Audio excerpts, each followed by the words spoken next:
Lei come ha vissuto dunque i dati definitivi sull'affluenza? L'ho vissuto con tristezza, nel senso che le persone non hanno capito che l'unica maniera di far sentire la propria vita è quella di andare a votare. Il referendum sono la presa di coscienza di una situazione che si ripercuoterà fra 10 anni, 15 sui figli nostri, sulle famiglie future e sul futuro anche di questi immigrati. Anche troppi sono andati a votare.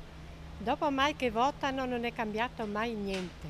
È un'illusione il voto. Era un'opportunità da poter sfruttare, non è stata sfruttata, pazienza.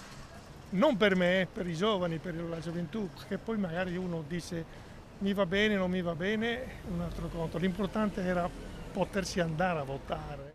Io sono andato a votare e io penso che ci sia stata forse una poca discussione con i ragazzi e penso con la gente in generale. Il mancato quorum pesante soprattutto è stato un po' un colpo, un colpo al cuore, anche se comunque insomma non è che le previsioni fossero particolarmente buone.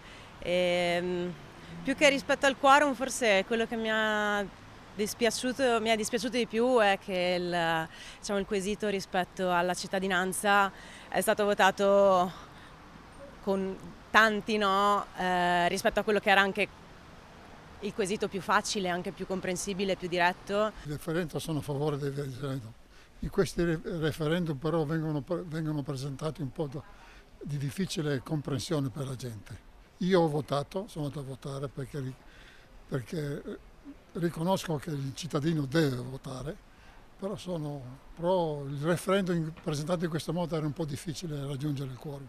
I referendum devono essere facili di comprensione per tutte le classi di persone.